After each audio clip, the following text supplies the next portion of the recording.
이번에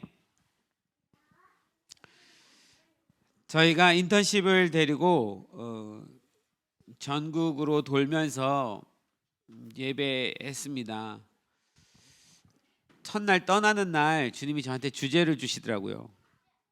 주제는 한국교회여 첫사랑을 회복하라. 그러니까 한국교회의 첫사랑을 찾아서 떠나는 여행이란 걸 깨달았어요. 그래서 제가 그 인턴십 멤버들한테 떠나는 시작점에 이번 여행은 한국교회여 첫사랑을 회복하라라는 주제로 도는 여행이다. 우리 한국교회의 첫사랑을 찾고 그 첫사랑을 회복하기를 중보하고 기도하고 다니자.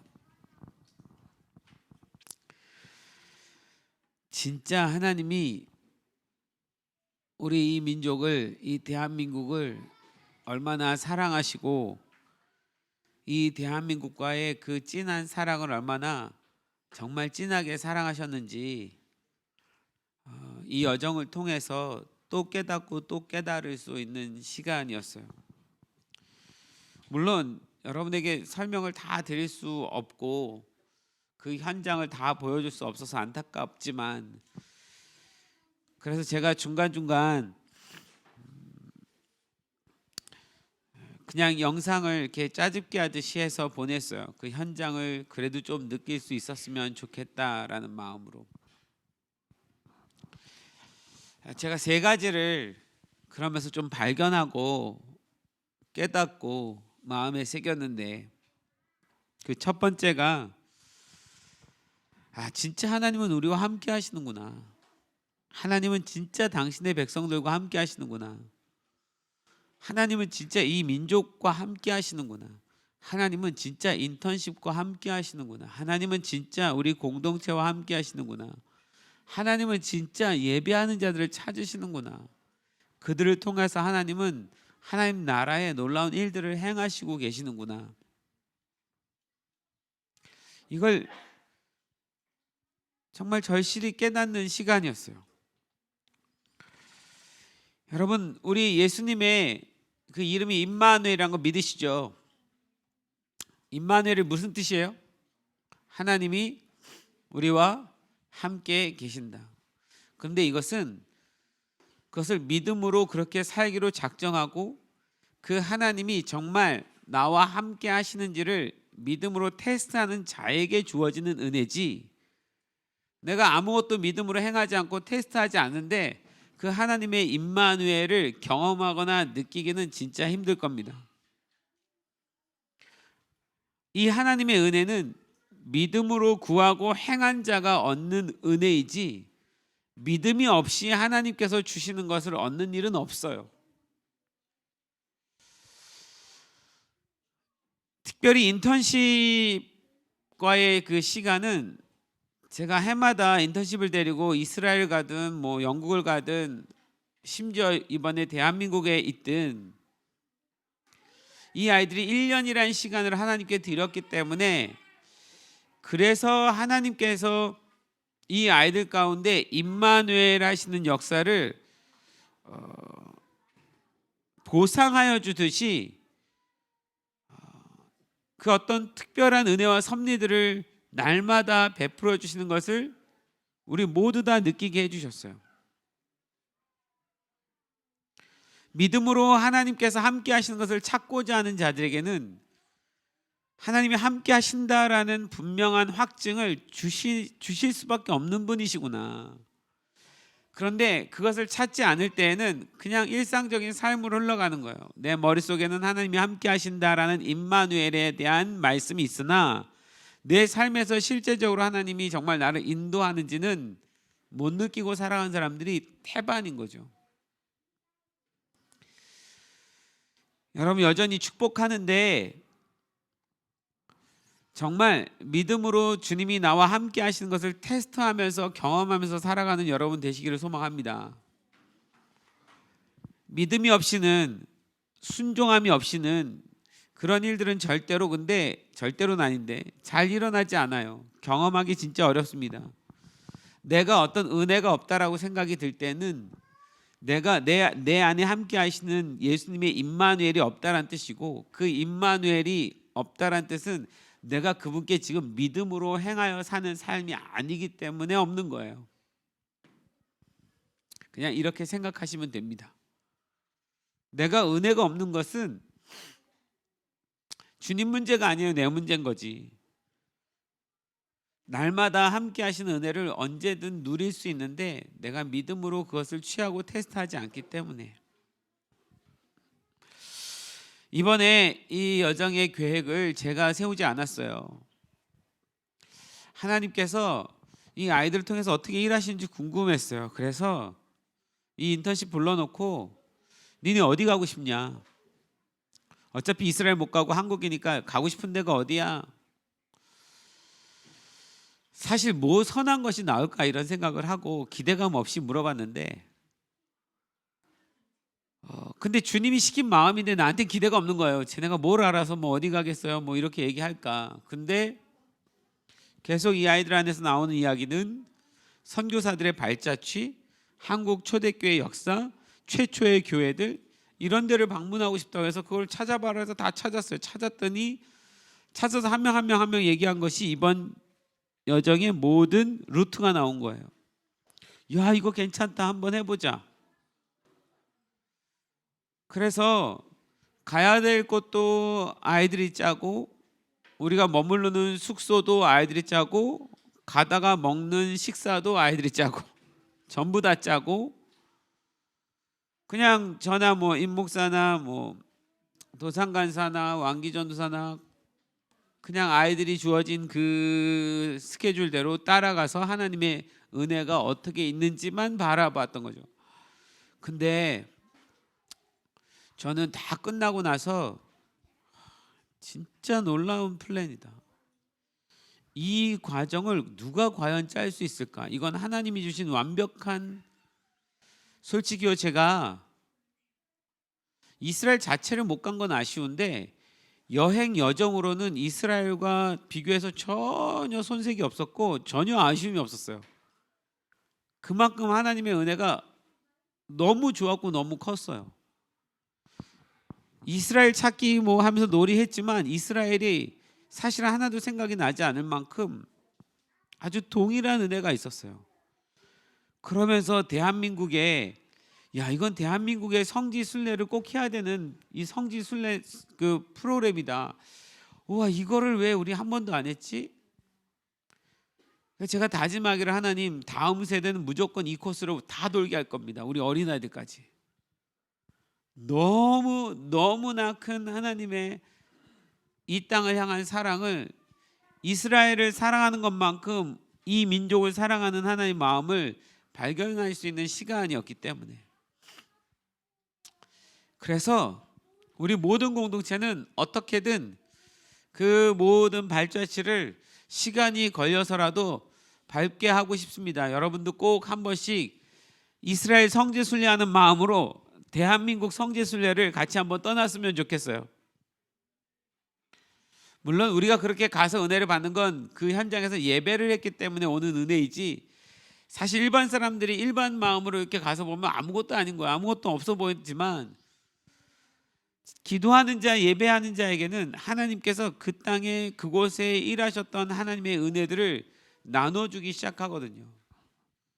사실 우리가 감동을 받고 감격을 받는 건 하나님의 임재가 있었기 때문에 감동과 감격을 받는 거지, 그 어떤 장소라 할지라도, 이스라엘이라 할지라도, 예루살렘이라 할지라도 하나님의 감동 없이 가면 그냥 사진 찍고 돌아오는 관광지 밖엔 더 이상 아무것도 아닙니다. 예배 가운데 하나님의 임재가 있으니까 그래서 은혜가 되는 거지.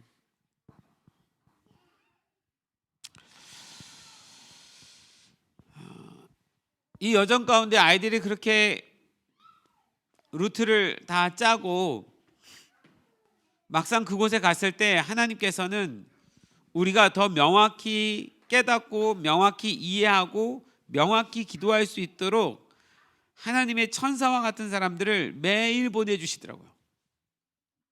전혀 예상할 수 없었던 어떤 한 사람들이 나타나서 우리에게 이렇게 길을 제시하고 이렇게 열어주고, 그냥 처음에는 그러려니 했는데 매일 일어나는 역사들.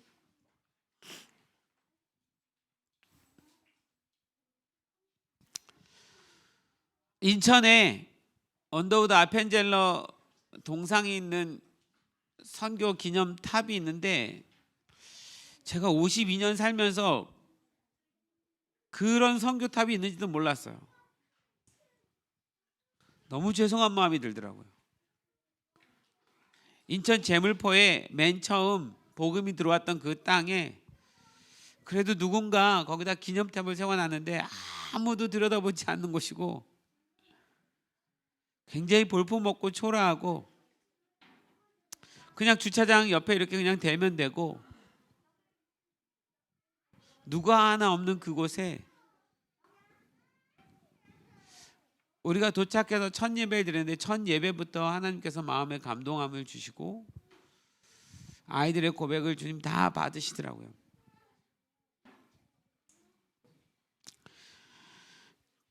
그리고 저희가 그 다음에 제암리교회를 갔는데 그 제암리교회는 3.1운동 때 만세운동하고 핍박을 받은 교회인데 실은 제가 제일 고민한 게 뭐냐면 이번 여정에 있어서 주님 우리는 예배하러 떠나는데 이 시대에 예배할 수 있을까요? 도대체 어디서 예배할 수 있을까요? 네. 길에서도 예배하기가 너무 어렵고 교회는 문을 다 닫았어요.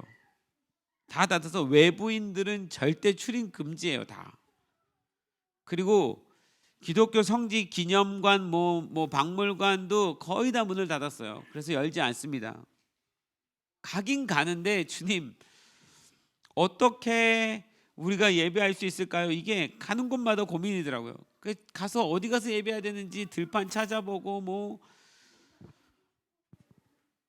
제암리교회 가서 그 제암리교회 그 기념 박물관도 얼마 전까지 폐쇄해 있다가 오픈하고 나서 저희가 처음 들어가는 팀인 거더라고요. 보니까 시간도 어떻게 이렇게 맞았는지.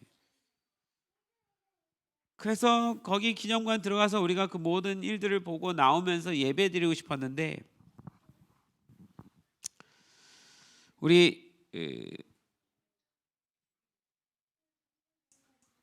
동혁이가 짰나? 동혁이가 전화를 했어요.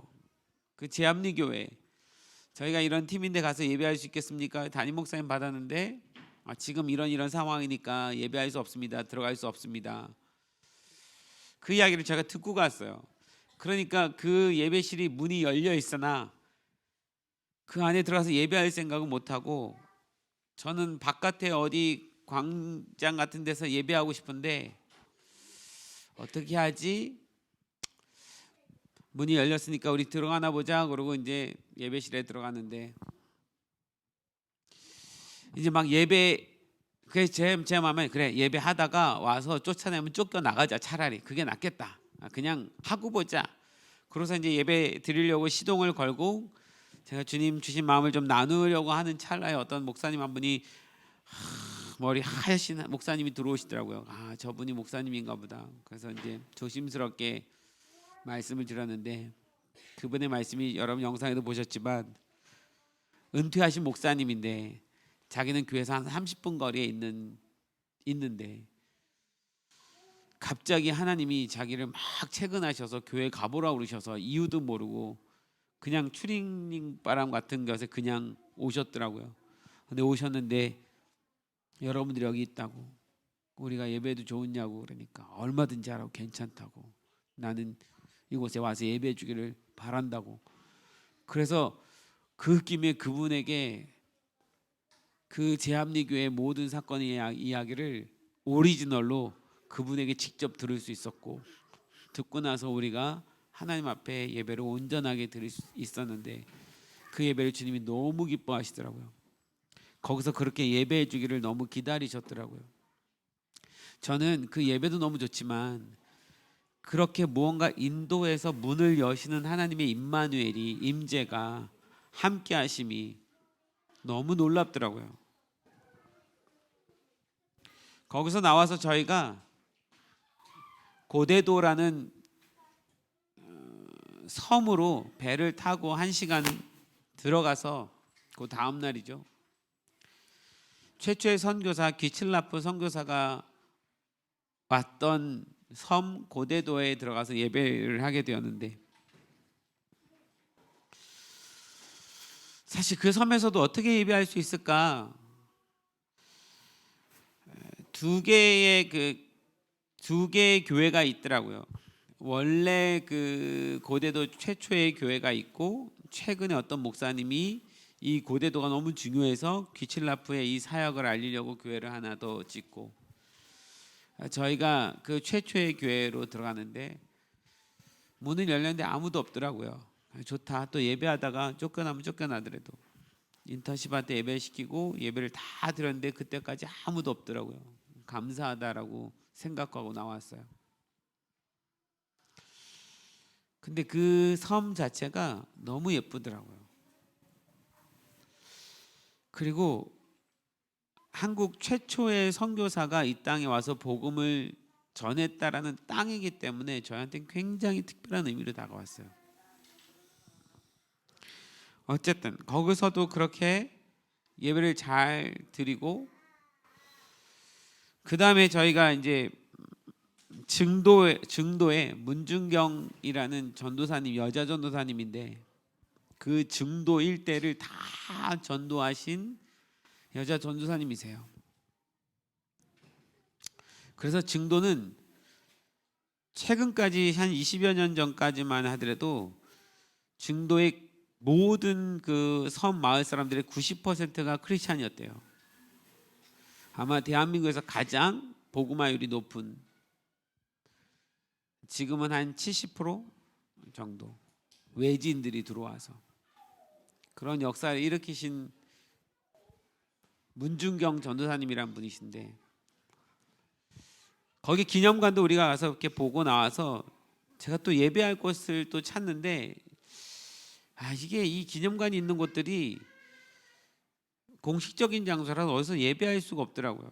고민하고 있는데 산이가 와서 그 세미나실 써도 된다고 얘기를 들었다고. 그래, 그러면 가자. 거기 세미나실 가서 이제 저희가 예배했어요. 너무 예배받고 싶어 하시는 하나님 마음 느껴지는 것이, 어디 가든 예배할 수 없는 상황인데 예배할 수 있다는 얘기를 지금 제가 하는 거예요.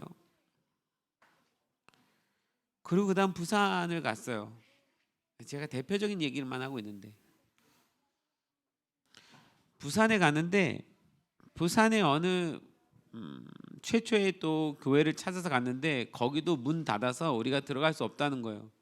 우리에게 뭔가 설명해 줄 사람도 없고. 그래서 그냥 겉에서 현대식 교회를 쳐다보면서 그냥 과거에 여기가 이런 장소였대 뭐 이렇게 하고 있는데, 거기 길에 언덕바지 길에, 여러분 제가 이따가도 잠깐 얘기하겠지만 너무 신기한 것은 그 가는 모든 곳마다 그 최초의 교회들이 있었던 그 교회의 바로 옆에 길은 대부분 3.1 운동 기념길이에요. 그 왜 그럴까 싶었더니 그 교회들이 3.1 운동에 제일 앞에 서서 앞장서서 일했던 그런 교회들이기 때문에 거기서 모두 만세 운동이 일어나서 그 자리를 3.1 만세 운동 거리로 국가에서 다 지정한 거예요. 그래서 그 골목골목들이 벽화들이 뭐 3.1 운동 뭐 이런 걸로 다 돼 있어요. 그 우리 겸사겸사 더불어서 가서 이렇게 보는데, 독립선언문이 벽에 다 쓰여져 있는데 이제 전부 한문으로 써져 있어가지고 아무도 못 읽고 쳐다만 보고 있었죠. 그때 지나가시던 어떤 할아버지가 안 됐는지 그 한문을 다 읽어주시면서 해석을 해주시는 거예요. 그리고는 그분이 뜬금없이 우리가 뭐하러 온 팀인지도 모르고 선교팀인지도 모르는데, 이렇게 해서 저래서 저기 올라가면 부산이 한눈에 다 보여, 거기 올라가 봐 그러더라고요. 그래서 이거 뭐가 있는 것 같다. 그래서 찾아 올라갔어요. 진짜 계단을 적게 잡으면 한 300계단, 많이 잡으면 한 400계단 올라간 것 같아요. 올라가니까 저 끝에 공원 끝에 탑이 있어요. 그 탑이 무슨 전망대라는 탑이에요. 그러니까 그렇게 400계단 500계단 올라가서 산 꼭대기에 탑이 있고 그 탑 위에 한 3층 탑이 있는데 탑 위에 올라가니까 동그랗게 우리 12명이 다 올라갈 만한 딱 장소가 있는데 아무도 그 탑에는 관심이 없어요. 다 밑에서 운동하느라고 정신없지. 동네 사람이니까 그 탑 뭐든지 아니까 거기 굳이 관광객이 올라갈 필요도 없고 그 계단 다 해가지고 관광객이 거기 가서 있을 적이도 없고 우리만 덩그러니 있는 거죠. 진짜 부산이 한 시내가 다 보이는 거예요. 아, 이거 예배하려나 보다. 사실은 올라가다가 내려오려고 몇 번 마음 먹었었어요. 왜냐하면 너무 힘들어가지고 다리가 막 뽀개질 것 같아서. 이게 약간의 미끼처럼 한 100계단 올라가서 이제 다 됐거니 싶으면은 여기서 왼쪽으로 가갖고 다른 골목으로 100계단 올라가고, 아, 이 100계단 올라가서 다 됐거니 싶으면은 다른 계단으로 해서 한 50계단 올라가고, 또 여기 되겠거니 싶으면 또 다른 골목으로 해서 30계단, 20계단, 50계단 이런 식으로 계속 올라가니까 이게 짜증이 나는 거예요. 중간에 그냥 돌아올까 막 이러다가 그냥 뭐가 있는 것 같아서 그냥 끝까지 올라갔어요. 다들 지쳤지만. 근데 거기서 그 부산 전체를 내려다보고 주님이 기도하라는 걸 우리가 깨달았죠. 그리고 같이 예배하고 왕의 선포로 또 기도를 올려드렸어요. 마치 파수꾼들이 전망대에 올라가서 구하듯이 그렇게 부산 일정을 또 마쳤어요. 그러니까 하나님이 예배할 장소들을 다 선택해 놓으시고 어디서 예배해야 될지 당신의 천사 같은 사람들을 보내어 주셔서 우리에게 그 갈 길을 다 예비해 주시는 거예요. 그러니까 내가 볼 때는 우리 팀 가운데 이런 일이 많지만 인턴십 아이들에게 있어서는 이거는 새로운 경험인 거예요. 이 아이들에게 있어서 너무 신기한, 매번 예배만 얘기했을 때 이런 은혜지, 먹을 거 예비하신 거, 잠자리 예비하신 거 이런 거 따지면 뭐. 그리고 이제 대구로 그 다음날 넘어갔어요. 대구 넘어가서 대구에 그 근대 시대에 1900년도부터 1950년대 60년대까지의 모든 기록들이 있는 근대거리, 기독교 역사가 있는 곳, 그것을 우리가 좀 방문하기로 결정했는데, 그래서 이런 곳이 있으니까 한번 알아봐라. 임 목사님이 전화를 했는데 이 구청에다 전화를 한 거였더라고요. 그 구청에서 우리가 이런 팀이 있는데 여기를 방문하고 싶습니다. 우리는 그게 어떤 기념관 같은 데 들어가서 보는 건 줄 알고 허락받아야 될 줄 알고 전화를 했는데, 그쪽에서는 기념관이 아니라 그 일대를 1시간 반 도는 코스예요. 거리를 돌면서 설명을 듣는 건데, 그게 그래서 신청을 한 건 줄 알고 그쪽에서 신청을 받아줘서 해설자가, 가이드가 나와주는 거예요. 그래서 그 가이드를 만났어요. 그 엉겁결에 가이드가 와서 우리를 그 근대 거리와 기독교의 역사가 처음 시작된 선교사님들의 그 발자취를 따라가는 그 모든 것들을 설명해 주는데, 이분에게 부탁하기를 우리는 크리스찬이니까 기독교 중심으로 좀 설명을 해주셨으면 좋겠습니다. 왜냐하면 그 가이드는 기독교 중심으로 설명을 하는 분이 아니라 그냥 그 문화와 역사와 저기를 다 가르치는 거예요. 그러니까 그 안에 제가 보니까 절에 대한 이야기의 문화도 있고 기독교 문화도 있고 뭐 역사 문화들이 다 있는 거예요. 근데 제가 그 가이드 하시는 분을 이렇게 봤는데 어디서 본 것 같은 느낌이 드는 거예요. 가이드 이름이 있는데 어디서 많이 들은 이름이에요. 그래서 제가 제 전화번호에 그분의 이름을 쳤어요. 그랬더니 제 아내가 그분 명함을 찍어놨던 것이 딱 뜨더라고요. 그래서 누군지 알았어요. 제가 대구에 한 1년 정도 내려가서 어르신들, 부부들을 1년간 매달 내려가서 성경 공부를 12주간 하고 온 적이 있었거든요. 그때 그 성경 공부를 봤던 멤버 중에 한 집사님인 거예요. 이게 우리가 다 마스크를 쓰고 있으니까 눈만 보니까 모르는 거예요, 서로. 그분도 날 못 알아보고 나도 못 알아보고. 전 이름 없었으면 제가 몰랐 뻔했는데. 그래서 제가 마스크를 벗고 누구 아니냐고, 맞다고, 나 기억 안 나냐고, 난다고. 그래서 반갑다고 거기서.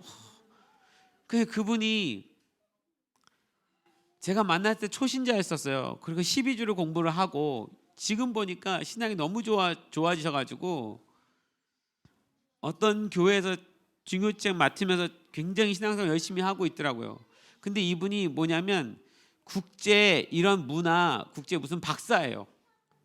그래서 계명대 영신 무슨 대 교수인 거예요.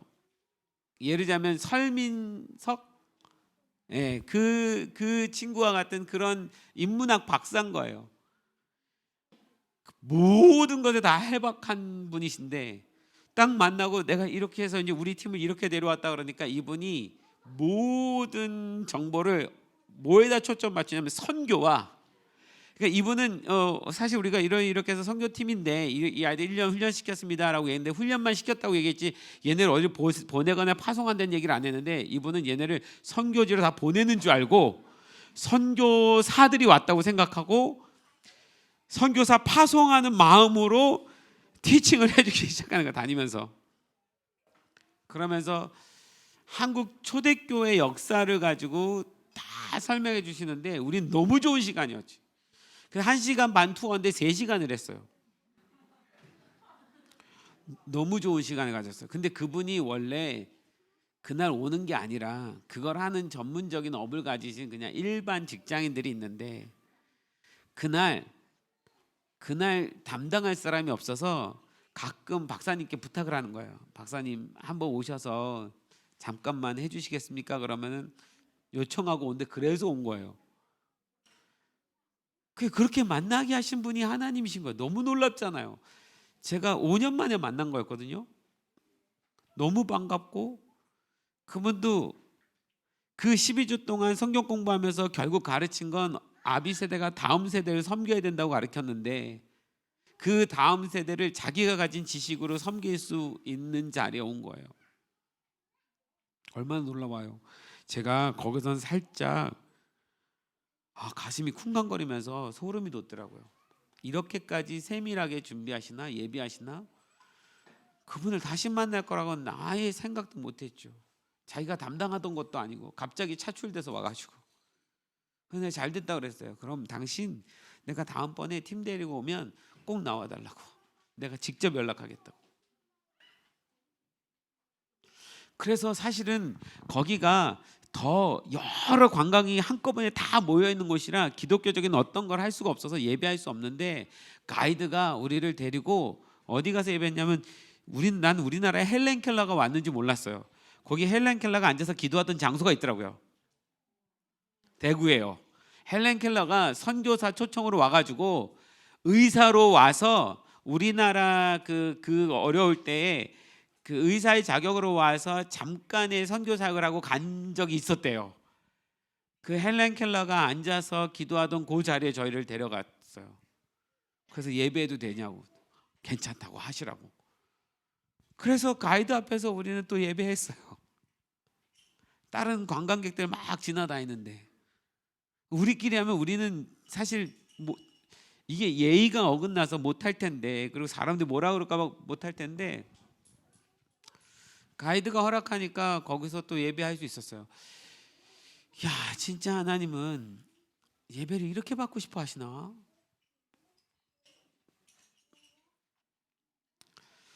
천사 같은 분들을 보내주셔서 정확하게 예배할 수 있도록 인도해 주시고 그분들을 통해서 우리가 어떻게 기도하고 어떻게 풀어내야 될지를 하나님 다 설명해 주셨어요. 저도 아무런 정보 안 갖고 갔거든요. 그냥 아이들이 찍은 데를 갔어요.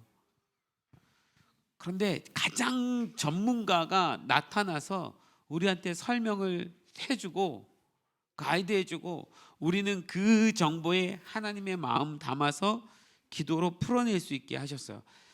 주기도문에 뜻이 하늘에서 이루어진 것 같이 땅에서 이루어지다라는 것처럼 우리가 하늘에서 매면 땅에서 매이고 하늘에서 풀리면 땅에서 풀린다라는 말처럼 우리의 그 기도가 무언가를 묻고 푸는 일을 하기 위해서 하나님이 우리에게 어떻게 기도해야 될지를 천사를 보내서 가르쳐 주신 거였더라고요.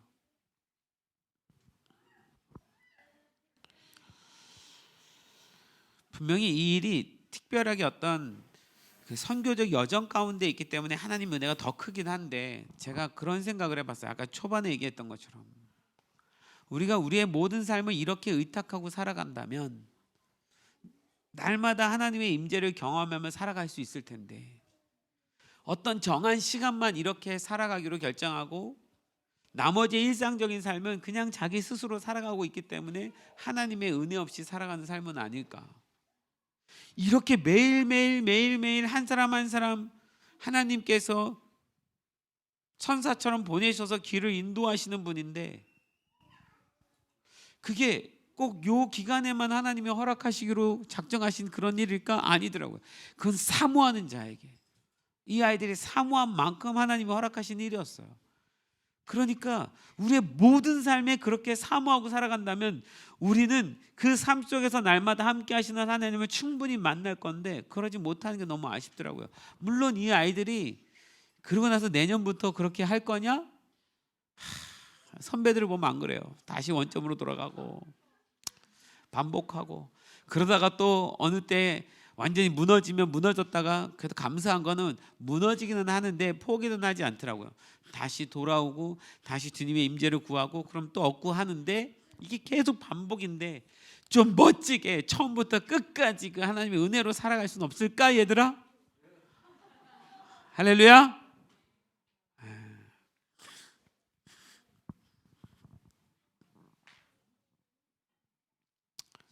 야, 진짜 지금 이렇게 얘기하는 건 그냥 예배 하나만으로 제가 이렇게 풀어 설명해 가는데, 중간중간 만나서 우리가 섬김 받고 공개 받고 뭐 받고, 제가 이런 이야기를 하면 끝이 없을 것 같아서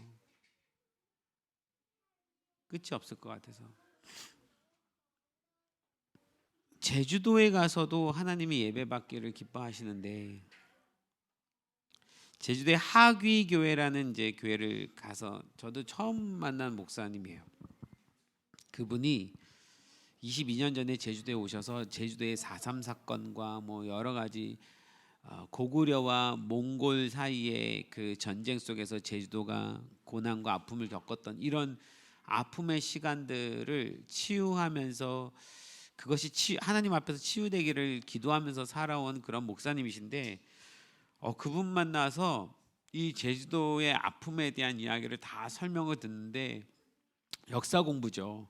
이재수의 남부터 삼별초 뭐 이런 거 다 설명 들어가면서, 우리가 과거 역사 속에 들었으나 그 역사가 기독교적인 사관에서 보지 않고 세상적으로만 들었기 때문에 그냥 우리는 그렇게 이해했지만, 그게 기독교의 어떤 역사와 전부 연관이 있는 거예요.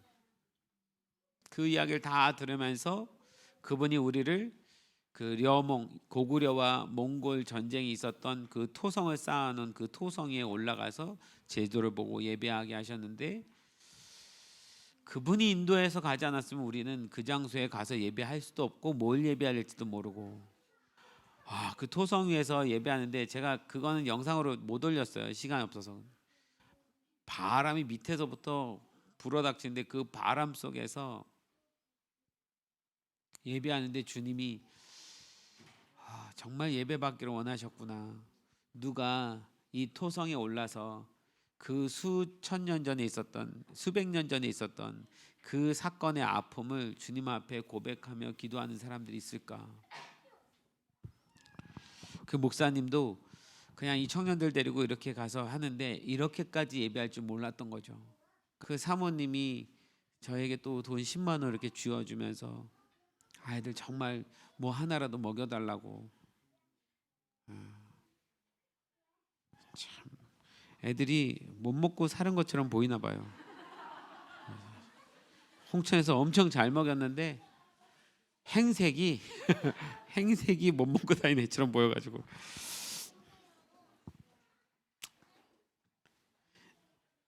전 이기풍 목사님이 제주도에 처음 제주도로 파송된 첫 번째, 대한민국 첫 번째 선교사, 그 첫 번째 선교사가 제주도로 간 거예요. 그때 제주도는 다른 나라랑 다를 바가 없었기 때문에. 그분이 이기풍 목사님인데, 그 이기풍 기념관에 갔는데 분명히 4년 전, 5년 전에 우리 팀이 가서 전국 그 제주도 예배 투어할 때 그 안에 들어가서 기념관에서 예배했던 적이 있었는데 이번에 갔더니 문을 폐쇄해 버렸어요. 유지가 안 돼가지고 문이 닫혀버린 거예요. 너무 속이 상한 거예요. 이 대한민국에 6만 교회가 있는데 이거 하나, 이 기념관 하나 유지 못해가지고 이걸 문을 닫아 버렸나. 거기에 이기풍 선교사님 기념관이랑 어떤 목사님 기념비랑 2007년도에 아프가니스탄에서 순교당하신 배형규 목사님 기념관이 같이 있는데도 그게 문이 닫혀버린 거예요. 아무도 오지 않아서 유지가 안 되는. 한국 교회가 그분들을 아무도 돌아보지 않는. 그래서 마음이 너무 좀 그랬어요. 그래서 저희가 그 안에 들어갈 수 없고 바깥에 기념비 서 있는 십자가 하나 서 있는 그 잔디밭에 둘러쓸 수밖에 없었는데 사실 그 잔디밭이지만 이렇게 보면 그렇지만 자세히 보면은 말똥밭이에요. 그 말똥이 막 말이 거기 막 이렇게 풀어 돌아다니는데 거기다 똥을 다 써놔가지고 거기 아이들이 무릎 꿇고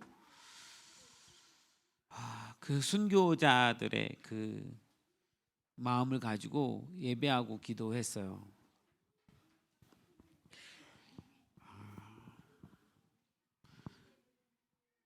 비록 닫혀 있지만 하나님은 그래도 우리를 부르셔서 거기서 다시 예배를. 그날 저녁에 저희가 광야 체험한다고 오름 하나로 올라갔어요. 오름 하나로 올라가는데 그게 무슨 오름인데 제가 이름을 얘기하지 않는 건 그 무슨 오름인데 그 오름이 제주도에서 가장 우상 숭배가 심한 오름이에요. 그러니까 제주도의 모든 사람들이 거기 모여서 우상 숭배를 하는 그런 오름이 하나 있어요. 오름 뭔지 알죠? 동산 같은 산이 하나 있는데 거기에 작년에 CCC가 2만 명인가 가가지고 제주도를 하나님께 올려드리면서 그 오름에서 집회를 한 거예요. 왜 그 오름에서 집회를 했느냐? 어둠의 영을 다 끊어놓겠다고. 그 집회한 그런 곳인데 어두운 곳이죠. 음흉한 곳이고.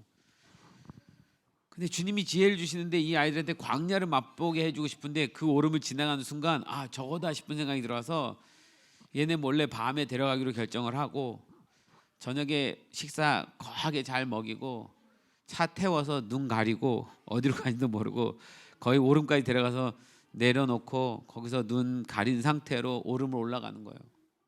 생각보다 높았어요. 생각보다 3배로 더 올라갔어요. 눈에 보는 건 잠깐인데. 근데 우리가 짧을 줄 알고 굳이 길이 있는데 길 없는 대로 애들을 끌고 올라갔어요. 갈대밭으로. 갈대를 완전히 해치고 가도록 힘들게 한다고. 근데 중간에 인도하는 저희가 힘들어 더 이상 글로 못 가겠더라고요. 그래서 다시 길로 나와서 길로만 가도 힘들어 죽겠는데 꼭대기 올라갔는데 다 광야에서 내려다보는 모습과 똑같아. 깜깜해. 아무도 없어요. 아무도 안 오죠. 그 밤에 거기를 바들바들 떨고 올라가서 거기서 하나님 앞에 예배하고 자신의 인생 지난 1년간의 인턴십을 다시 돌아보면서 주님 앞에 감사의 기도 드리고 이런 시간을 가졌는데 너무 좋았어요. 근데 제가 거기에 이 아이들 데리고 올라가는데 그 언덕 끝에 구름이 천국으로 올라가는 딱 계단처럼 계단 구름이 딱 뜨는데 이야 미치겠더라고요. 진짜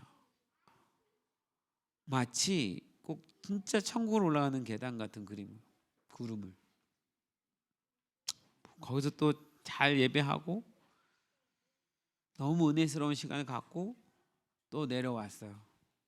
무엇을 깨달았냐면 요한복음 4장에 우리가 이 얘기 정말 많이 하잖아요. 예수님께서 사마리아 여인을 만나러 우물가에 가셔서 우물가에 가셔서 그 여인을 만나고 예배에 대한 이야기를 나누잖아요.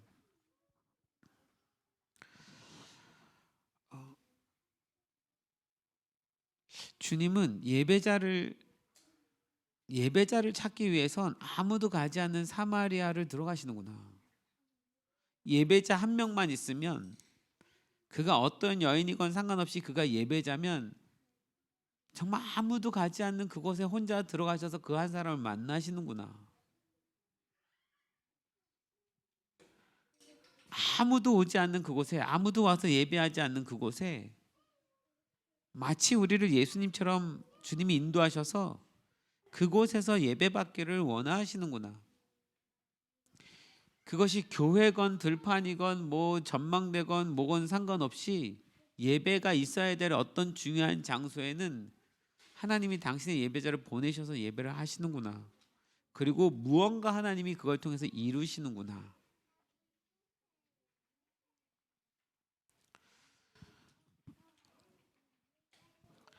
어떤 장소냐가 중요한 게 아니라,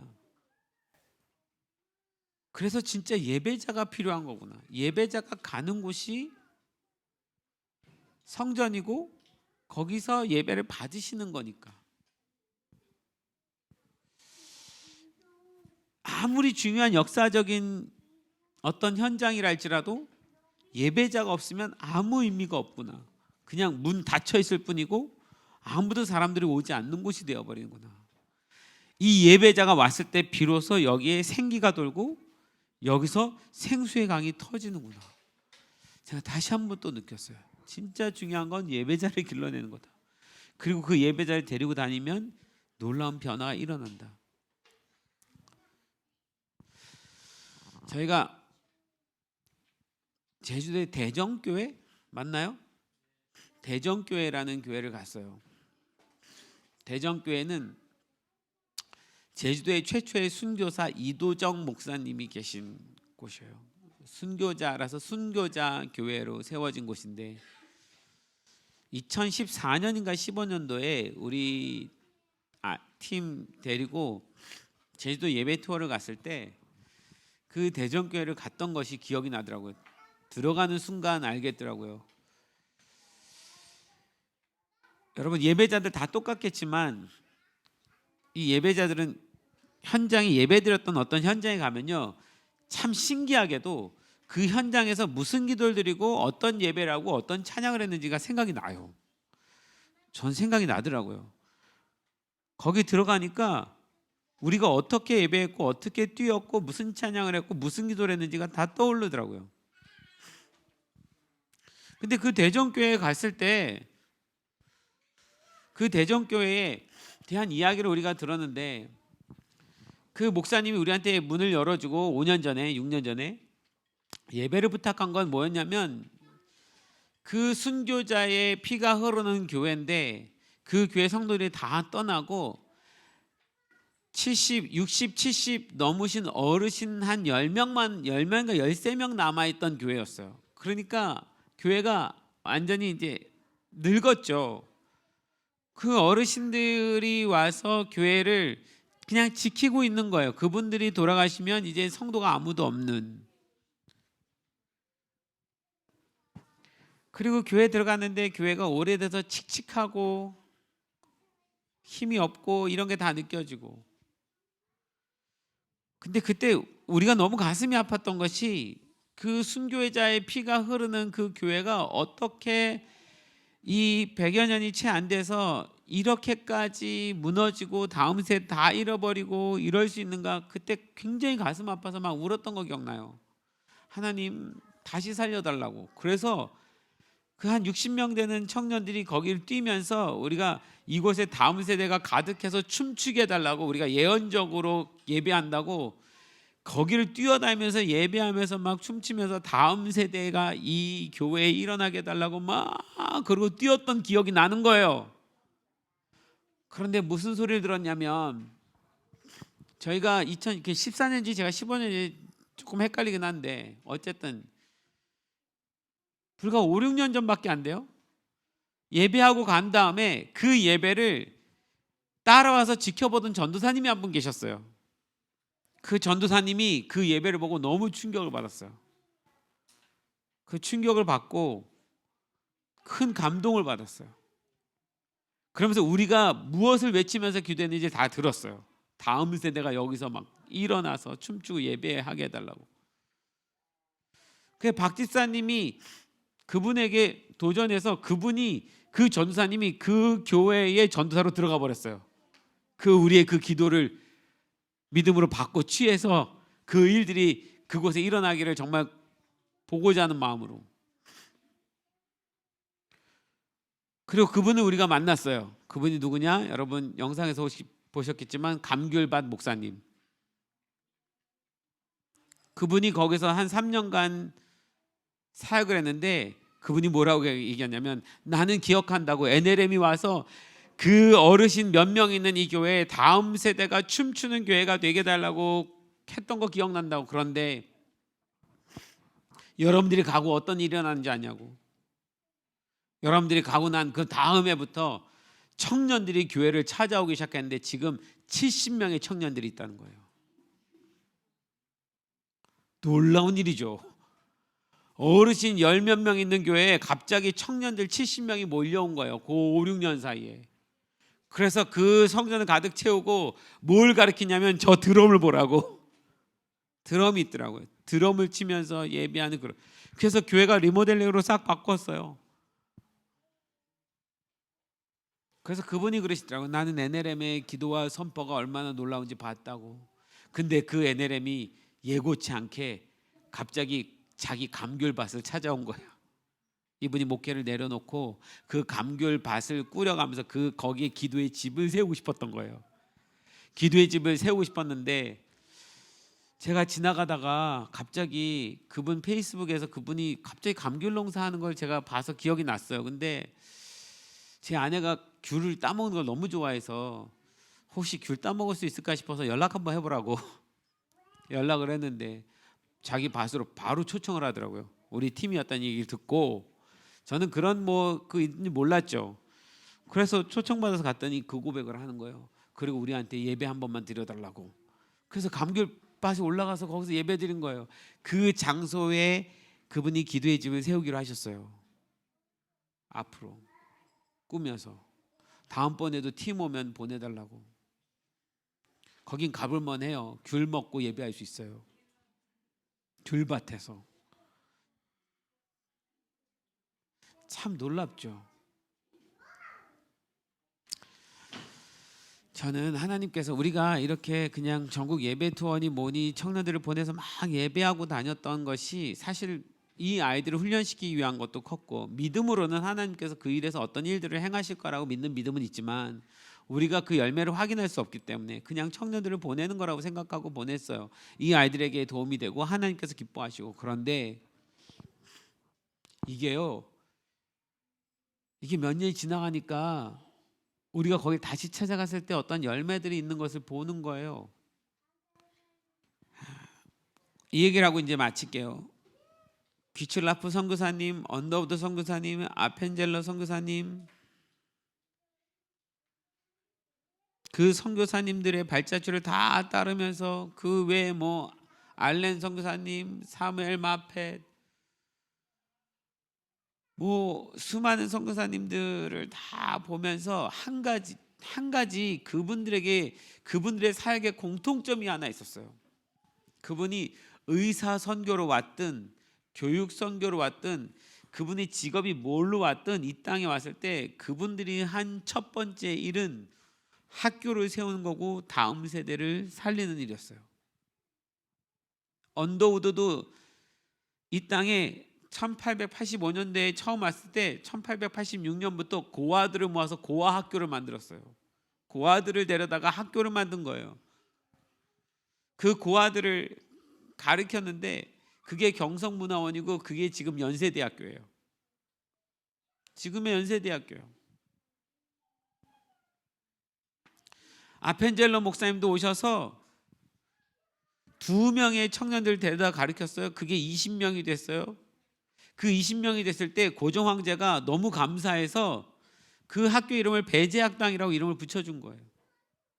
이분들이 1명이건 2명이건 청년들을 찾아서 그 청년들을 가르쳤어요. 제암리교회에서 어떻게 그 3.1 운동의 그 일들을 지방에서도 우리도 해야 되지 않느냐라고 일어나서 외친 교회가 제암리교회 청년들인데, 그 목사님이 담임 목사님 뭐라고 얘기했냐면 제암리교회 처음 오신 선교사님이 할 일 없는 할 일 없는 청년들, 그냥 동네에서 놀고 있는 불량배들, 이런 청년들을 다 교회에 데려다가 먹이면서 가르쳤다는 거예요. 그들에게 그 성경을 가르쳤을 때 그들의 눈이 뜨이면서 그들이 민족을 사랑하게 되고, 그들이 결국 전부 다 독립투사로 일어나서 싸웠다는 거예요.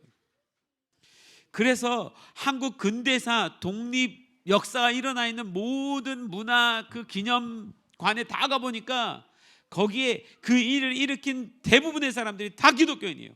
기독교 청년들이에요. 그래서 그 문화 사적이 있는 모든 한복판 중심에 교회가 항상 있어요. 그래서 그 교회를 중심으로 근대거리가 다 조성되어 있어요. 우리가 역사 속에서 교회로부터 일어난 것에 대해서 다 빼놓고 그 일어난 어떤 역사적인 사건만 배웠으니까 그렇지, 그거를 정확히 찾아 들어가면 그 일을 일으킨 사람들이 다 기독 청년들이었어요. 선교사들이 일으킨 청년들이 이 나라를, 이 조선을 한일 합방돼서 노예같이 살아가던 이 민족을 구원하는 일에 하나님께서 사용하신 거예요. 독립선언서를 낭독한 33명, 그 중에 26명인가가 기독교인이에요. 그 맨 앞에 길선주 이름 써 있더라고요. 그러니까 대한민국의 근대사에는 교회를 빼놓을 수 없고 그 다음 세대 청년들을 빼놓을 수 없어요. 거기에서 독립이 일어나고 지금 이 한국의 부유함이 거기서부터 온 거예요. 그 시대에 YM과 CCC와 IBF 이런 청년 단체들, 학생 자원운동 일어나서 전 세계로 선교를 나간 거예요. 그 선교사들이 지금 25,000명이 나간 거예요. 한국교회 근대사, 한국교회 독립사, 이 모든 역사 안에는 교회의 다음 세대가 일으킨 놀라운 역사고, 이 대한민국이 그 선교의 사역을 감당하는 데 있어서 하나님은 그 20대의 청년들을 다 사용하셨던 거예요. 답은 결국 다음 세대를 살리는 데 있었구나. 그들을 예배자로 만들고 그들을 선교사로 만드는 것, 그들이 하나님 나라를 꿈꾸게 만드는 것이, 하나님이 이 대한민국을 살렸던 것이 바로 그것이었는데, 선교사들이 왔던 모든 일이 그 일이었는데, 우리가 그 유업을 따라갔어야 되는데, 여러분 사사기를 우리가 보고 있는 것처럼 20년에서 40년 주기로 타락하고 심판받고, 그리고 한 구원자 일으켜서 하나님 세우면 다시 타락하고 심판받고. 제가 우리나라 역사도 주기적으로 보니까 딱 고주기예요. 귀칠라프 선교사님이 1832년에 왔고, 한 4, 50년 지나서 1885년에 언더우드 아펜젤러 선교사님 모셨고, 그러난 다음에 1907년도에 부흥이 일어나고, 한 30년 후에 그러나 1919년도에 한일합방이 일어나고,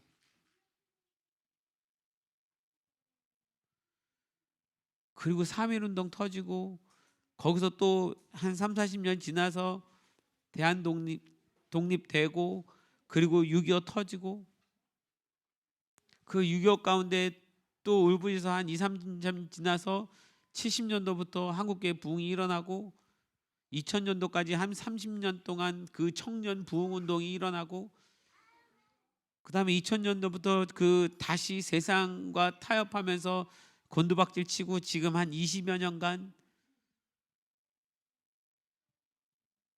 우상숭배 가장 깊은 나락에 우리가 지금 빠져 있는 것 같아요. 근데 역사를 보니까 밤이 가장 깊을수록 가장 큰 타락과 가장 큰 심판이 일어날수록 새벽이 가까우더라고요. 그 바닥에 끝을 가면 저 밑에서 다시 기도운동이 일어나요. 다시 하나님이 어떤 한 사사 구원자를 일으키셔서 하나님 백성들 또 모아요. 제가 볼 때 지금이 그 타이밍이에요.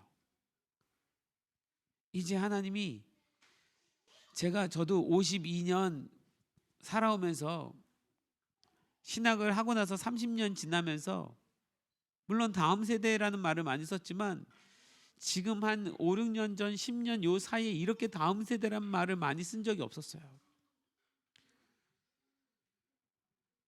이제 하나님이 누군가 사사 같은 다음 세대를 찾아서 일으켜야 되는 시간이 왔습니다.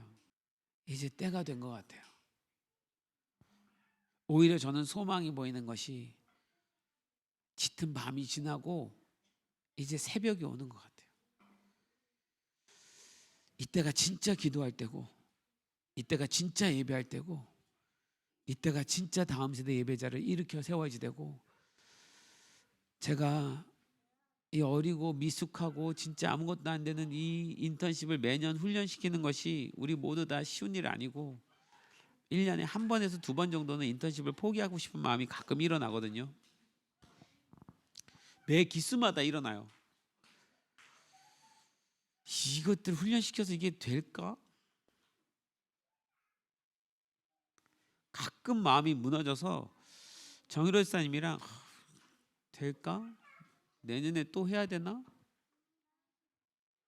그런 마음이 들지만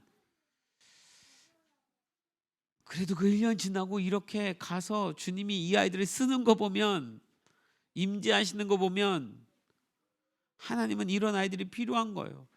만나는 사람들마다 이 아이들의 기도 소리에 그 영이 살아나는 걸 보면 이렇게 기르는 것이 맞구나. 많은 사람들이 훈련시킬 때 데려다 놓고 공부시키고 가르쳐서 성경 뭐하고 뭐 하지만 이 아이들은 그렇게 공부한 게 아니라 이렇게 공부하고